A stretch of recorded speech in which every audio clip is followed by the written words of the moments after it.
we go back to last summer when the air was sweet, the promises we keep? Can we go back to last summer where I felt at ease with the ground beneath my feet? Yeah. Whoa,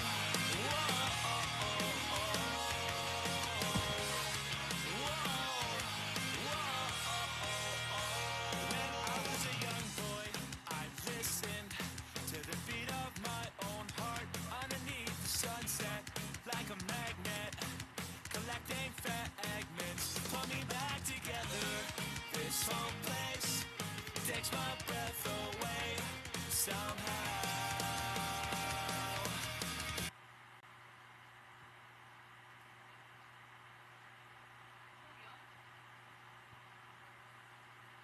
And Hokkien? Yes, I also speak Hokkien. Siya- You're very close to her. You put it in your corporation as a nominee.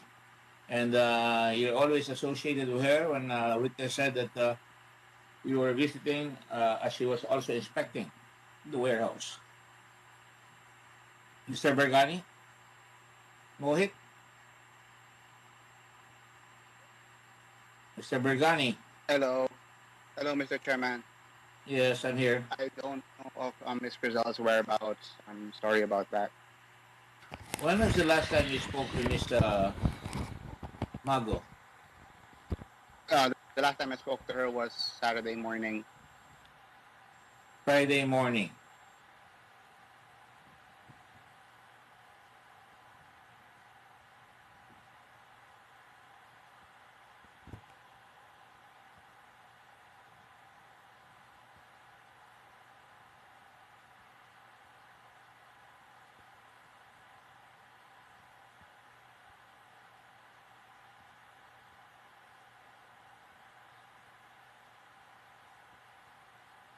Thank you. Has everybody been declared under oath? Are they been declared under oath, or are you still going to administer the oath, Director General? I think we have some Yes, Your Honor. folks from the banks. Yes, Your Honor. Those who are here for the first time, kindly raise your right hand. Do you swear or affirm to tell the truth, the whole truth, and nothing but the truth in this proceeding? Yes, Your Honor. Yes, Your Honor. State then that AUB, in the person of, please state your name. I'm Jemar Joseph VR, branch manager of AUBU in Avenue Branch po. Has taken its oath, and then the other one from BDO. Maria Christine Ganardo, branch manager of BGC 1 Makinig. And from Union Bank, Conrado Bustillos. Is that your name, sir? Conrado Is that your Bustillos. name, sir? Yes, sir. Yes, Your Honor. Conrado Bustillos, branch manager, Union Bank, BGC back in the road. Would you mind taking off your mask, please, for a brief moment, so I can you can take your picture that you're taking your oath. Please take your picture, Director General. Yes, Your Honor. Christine, would you mind taking your oath just for your mask for just a brief moment? There you go. Thank you. Yes, Your Honor. All right. And you Thank are you. Christine, right? Leonardo, Christine Leonardo, ma'am. Yes, sir. Okay, thank you. You may bring down your hands, please. Consider yourself under oath, and all right. Let me just be very brief and quick. Again, I have to give a summary of the last two hearings, and let me just begin by citing that it appears that there are so many people who are afraid of the truth. Some people lie, some people go away, some people defend, and this is what we have found so far.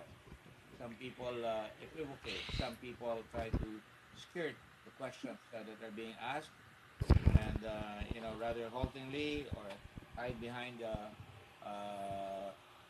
mask of confusion when the questions are clear. In the meantime, we go along with our hearing, and this is the 10th hearing practically, and we will go on to kingdom come and kingdom go, because we are still practically in the beginning, and we're still on formality, and there's a lot more to be dug. Now, recently, based on the Bloomberg's 2021 COVID resilience ranking, the Philippines suffered woefully. We were placed on the last of supposed countries that are trying to solve the problem in terms of resilience. And the ranking of the Philippines was 53% below Vietnam. No, the ranking is 53, and resilience score is 40.2%. So in Asia, we're practically again on the lowest on the floor, and you can see that other countries are trying severely. In terms of people covered by vaccines, we scored 20.1%. In terms of lockdown severity, 75. In terms of flight, which means our airlines are flying or bringing in or flying within the country, it's minus 73.9% negative. And vaccinated travel routes is 139. We don't need statistics to prove how we have found ourselves to the bottom. Kung mag-iisip po tayo ay makikinig sa hinain ng mga tao, madami pong naghihirap sa atin ngayon, pandemic. And I don't have to go to Bloomberg to cite this. Bakit tayo nangungulela? We are no longer mediocre. Just mediocre. Wala na tayo sa gitna, nasa dulo na tayo kulelat na talunan na. We're already the loser. Naging talunan na ang bayang Pilipinas sa laban ng mundo against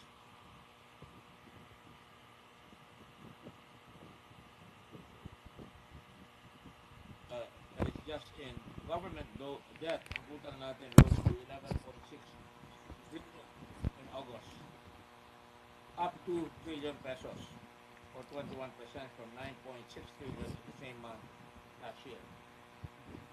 It actually says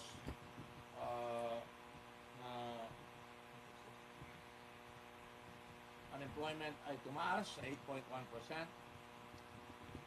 mula sa 6.9% noong July. Milyon-milyon ang walang trabaho, halos 4 na milyon. In the early parts of our hearings, we found that our healthcare workers are not adequately paid despite the provisions of Bayanihan MON-THU. At yung iba ay talaga nag-aaklas na. There's good news, however.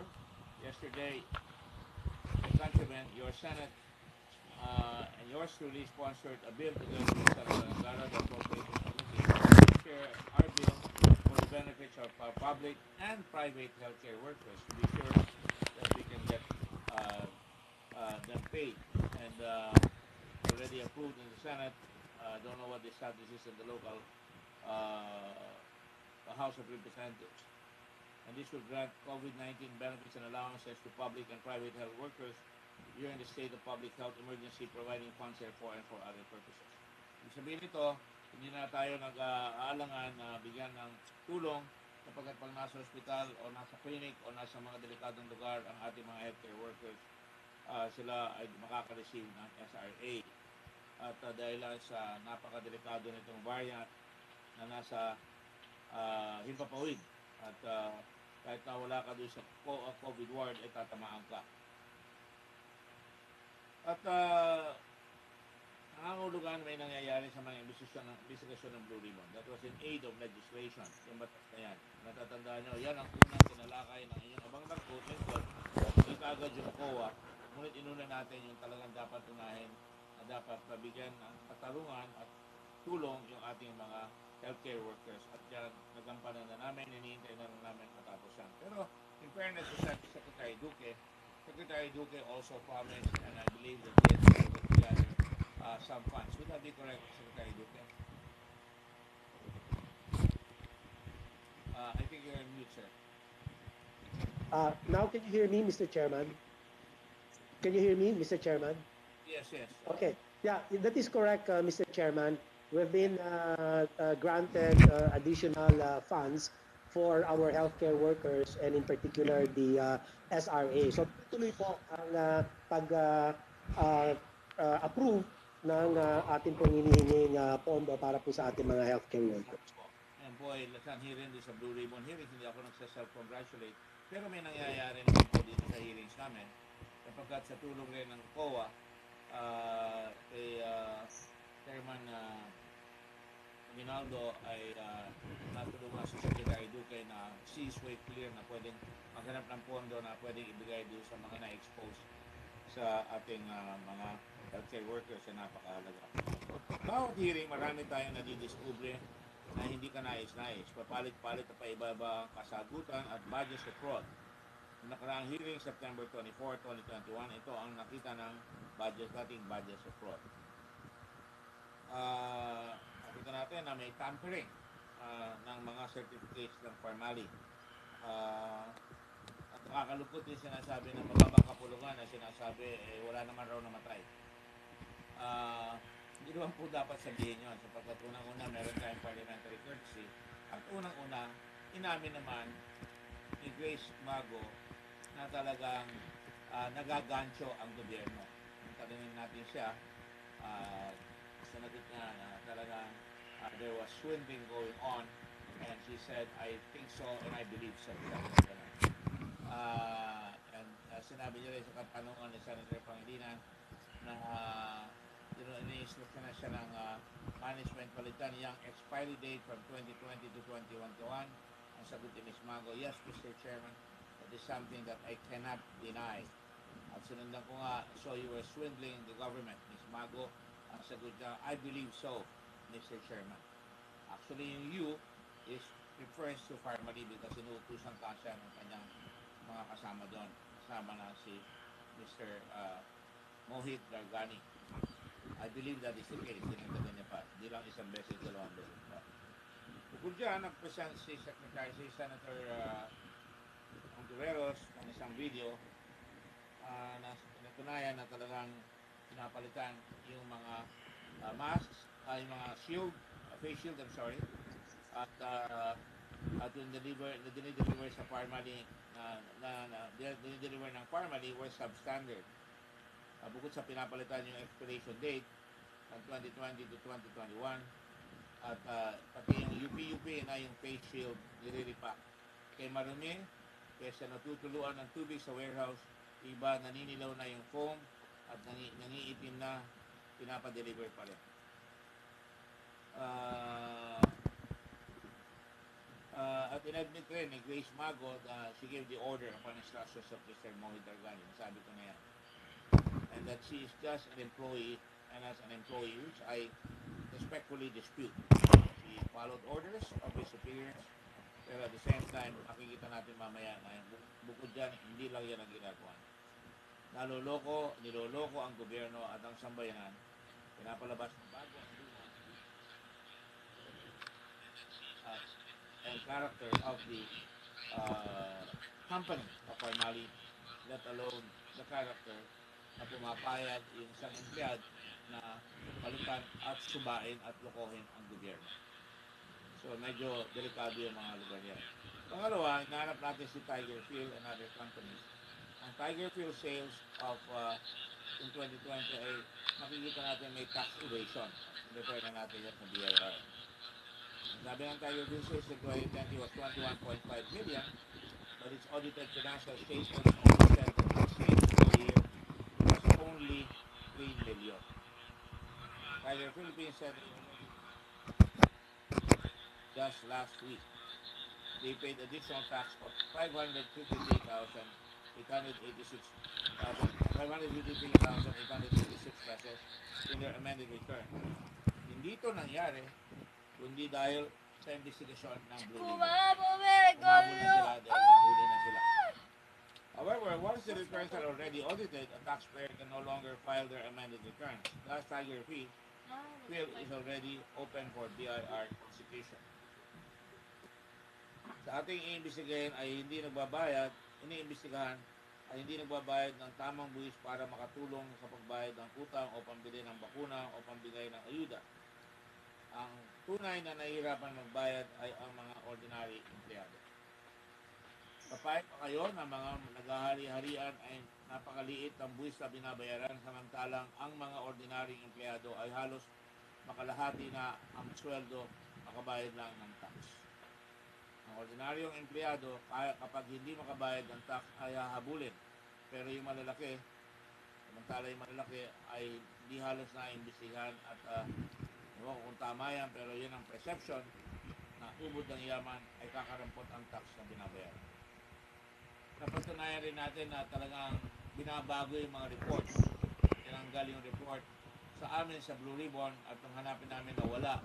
Pero nung inimbestiga namin, bumalik uli yung report. Yan ang report ni Attorney Queenie ng Blue Ribbon.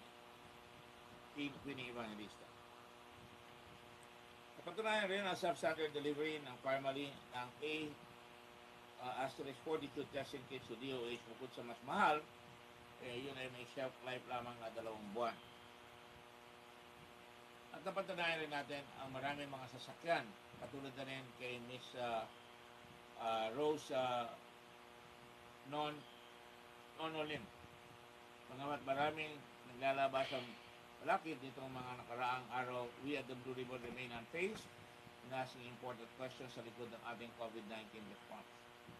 Ginagawa itong imbestigahan ito para sa kapanganahan ng mga mamamayang hirap na lugmok na habang ang iba dito ay nagpapasasa sa magagarang sasakyan katulad ng mga Lamborghini na binigay na sabi ni Mr. Mohit ay 18 million lang naman po yun. At yung madami pa at mamahaling sasakyan katulad ng mga Porsche at saka natin isang meron si Mr. Lincoln Ong at dyan may Lexus at may Porsche Carrera si Lincoln Ong. Ewan ko kung nagbabayad ng tax di lamang sa auto kundi tama ang binabayad ng income tax because napakamamahalin niya. Sabihin niyan ay nagpapasasa sila sa kinikita nila dito sa ating mga iniimbestiga. At hanggang sa ngayon ay di pa rin masagot ang katanungan, bakit ang Pangulo dinidepensahan ang lahat ng mga nadidiskubreng kasangkot sa mga anomalyang ito? Why does the President have to lower his dignity to go and defend people that he appointed? Nakitang-kita, bakit hindi matanong ang Pangulo si Mr. Lao? Bakit hindi matanong ng Pangulo si Mr. Leong? Manapa, pin-remote pa sa Ombudsman. Bakit hindi matanong ng Pangulo, imbis na iniimbestigahan niya, kung paano nagsinungaling si Mr. Yang? Bilang isa, yung dalawa, yung beses, at tinatakip Teresa di sa bahay, at kung sinabi niya wala siya sa Parmali, hindi niya na nakakausap, ay lumabas sa mismong bibig ni Mr. Wang at saka ni Mr. Leong. Siya pala ay nagbabayad, nagbibigay ng pera o nagpapautang ng malalaking pera kapag napakalalaking salapi, bilyon-bilyon ang nakukuha ng isang maliit na kumpanya na napakaswerte, di umano, na napakalakas, kasing lakas ng Yolanda ang lakas nito, na isang 625,000 capitalized stock, hindi milyon po, 625,000 pesos ay makakakuha ng humigit kumulang sa 12 billion pesos. Mr. President, masama yung kayo ang magpapaliwanag, masama po na kayo ang dumidepensa, at lalong masama po na minumura nyo yung mga nag-iimbestiga, hinaharang nyo ang nag-iimbestiga ang COA, at hinaharang nyo ang nag-iimbestiga ang mga senador na Blue Ribbon na co-equal branch ng gobyerno. Lalong masama, parang katulad ng mga ginagawa nyo dati, ay iniiwas nyo ang ilaw ng katotohanan at dinadala nyo sa kadiliman lalo ang mga kaubayan ng Pilipino. Sayang ang popularidad nyo, Mr. President, di umano. Maraming mga nagtotroll para sa inyo. At yan rin ang isang pangamba namin ni Senator Drilon na madiscover namin na 1,497 ang mga contract workers Ilang taon na po sila, halos isang dekada na. Pero dumami talaga nung panahon ng Duterte administration, habang dumami rin ang dami ng mga troll. Muna ho, natatawa ko pag sila sabi ni Senator Grilon, mga troll, pero naniniwala na rin po ako sa bandang huli. Dahil nakita ko talaga, nakakapagtaka, bakit ang lalaki. Ang nakikita ko lang po, pag may sinabi kami sa Facebook o mga kababayan, pag may sinabi si Risa Ontiveros, may sinabi yung mga nag-iimbestiga rito, sila Mr. Pangilinan, sila Mr. Lacson, sila lahat kami rito, pati si ibang mga senador, ay pinupuntakti kami. Kaya galing yung mga. At kita ko yung isang investigasyon ng GMA na ang bayaran pala ay kasing laki ng bayaran na binibigay ng PCOO at walang justification dito sa mga troll na ito at madali silang magtanggal sapagkat lahat sila ay mga lumalabas na casual. Sa malinaw po, Mr. President, nakita ko ito, hindi po ako nagsabi ito, may nagpadala sa akin ng mensahe. When the President runs, and I quote, when the President runs after the investigators rather than the criminals, the President is the criminal. Quote, unquote, Mr. President. Hindi po ako nagsabi niyan. Ang hinahabol nyo na yung mga nag-iimbestiga, ang lumalabas, at pinapagtanggol nyo, itong mga lumalabas na kriminal na mga ito, nagabundok, Titanic ang pagnakaw ng pera sa tingin namin na hindi nila may paliwanag ng hanggang ngayon tumatangging sabihin ni Lincoln kung saan ang galing ang pera na pailing-iling kunyari ang kanyang buka sinasabi pasensya na kayo hindi ko matandaan na sinasabi nila lahat secret po Mr. President hindi ko po masabi sa inyo hindi naman intellectual property yan unless sa bansa natin ngayon pinaprangkisahan na o dinalagyan na ng copyright ang mga pagsisinungaling. Hindi po intellectual property yan. Intellectual duplicity yan po. That comes only from mental deviance, from congenital liars. Yan po ang lumalabas sa amin, Mr. President. At pagka kayo rin po pinagtanggol nyo rin, lumalabas pa rin po. I'm not gonna call you a congenital liar, sir. I will just simply call you a defender of the liars. At ang kapatid po ng kasinungalingan, nagsisinungaling ay kapatid na magdanakaw. Pasensya na po kayo.